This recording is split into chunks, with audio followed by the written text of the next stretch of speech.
Live in the studio yet again. Here you go. So today we're going to do a few different preparations.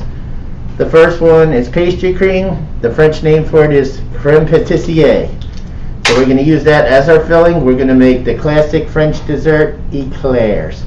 So that is after this we will make pâte à choux, or it's called choux paste. That is what you see, eclairs, cream puffs, profiteroles, those little swan desserts. They're used for a variety of things. If you add other ingredients to them also, you can use it as a savory dish. So what I have right now, let me get my milk started. We start out with a pint of milk. We're going to bring that right to a boil. Now this recipe, the only thing that varies in it is if you're using vanilla bean, the vanilla bean would go in the pot. Vanilla extract you'll put in at the end. We actually have vanilla bean paste. So it calls for a half teaspoon of vanilla extract. We'll probably use a quarter teaspoon of this because this is highly concentrated. In our bowl, we have cornstarch, 4 tablespoons or 32 grams, sugar, 4 ounces or 115 grams, quarter teaspoon of salt. So I did a thing called Educator in the Workplace. I worked for a pretty well-known French chef in the area. He flipped out because we ran out of milk. His assistant wanted to buy milk, and I mixed the eggs in too early. And he gave me a hard time for about 6 hours straight. So you want to make sure your milk is totally boiling. And when you boil the milk, once the milk is boiled, that's when we'll start to put our eggs in there. So again, you want to put the eggs in right at the very end. That way this doesn't get real clumped up. In the meantime, I'm going to just stir it together. That way, ensuring that the cornstarch gets spread through. This is a recipe that varies greatly because some use cornstarch, some use flour and cornstarch. So depending on what result you're looking for, or since we're using this as a filling, I'm going to use the cornstarch. So we're getting pretty close. This burner, these heat up pretty quick. So looks like we're getting almost to that boiling. And then what the method we're going to call doing this is called tempering. So if we were to put the eggs into the hot milk, what would happen to them?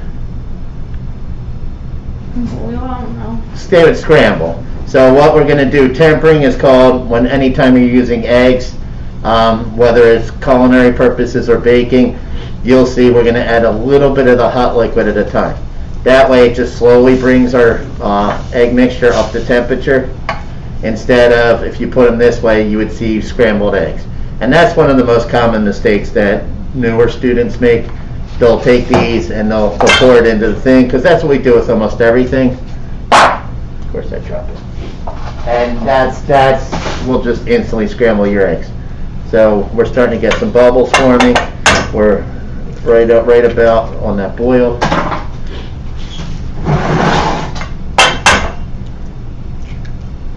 So this is what our mixture looks like, right? You're going to take it, and it's very thick. There we go. Perfect timing. We're at that troil.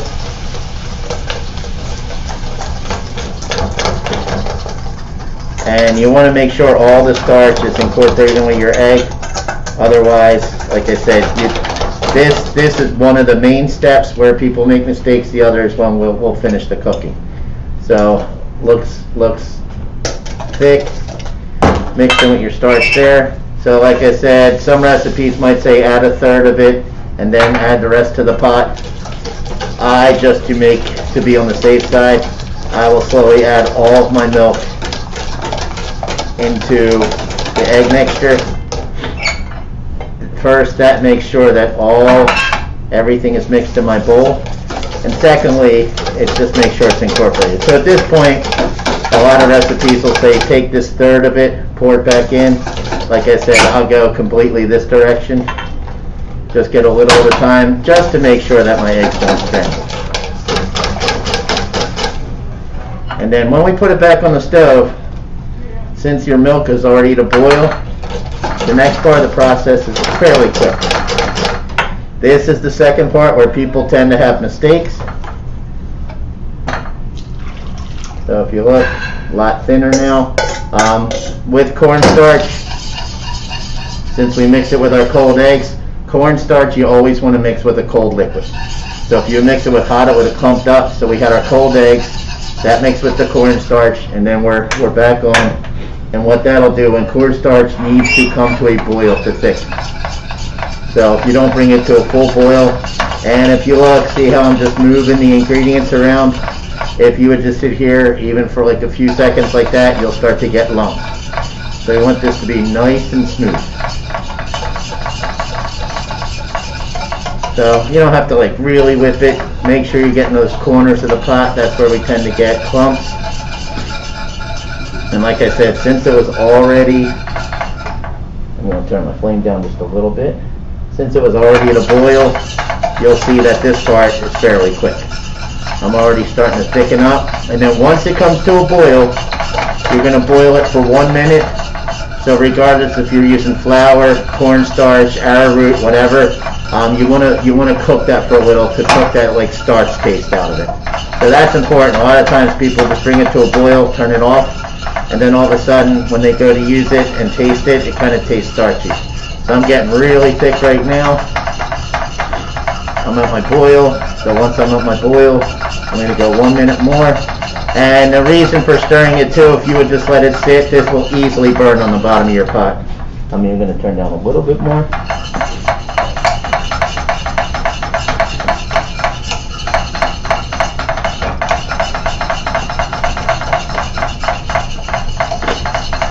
And just doing that minute will get it nice and thick. Make sure your starch is cooked out.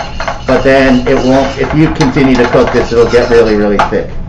Alright, and that's it. So if you look, this, like I said, the pastry cream or creme patissier is used for a variety of purposes. If you vary some of the ingredients, you turn it into a custard.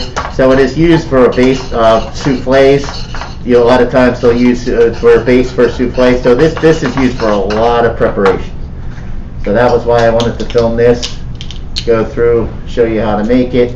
Like I said, this is something that, regardless of what you're doing in the pastry kitchen, this is definitely a recipe you'll make at some point. So like I said, they call for a half teaspoon.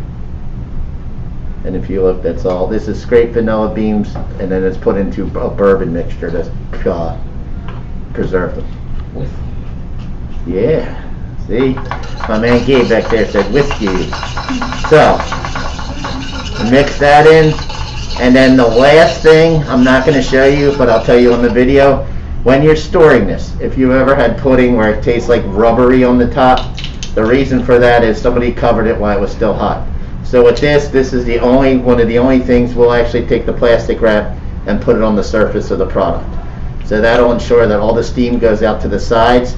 If you would just wrap the top, the steam goes on the top and it keeps cooking the top, and the top gets all rubbery. So yes, you could scrape that off, but then you're wasting product, which we don't want to do. So I'm going to just store this for now. Like I said, thickened up because of the cornstarch. That's the consistency you want. If you've ever had pudding, pretty much the same thing as like a hot pudding. And that's our creme patissier.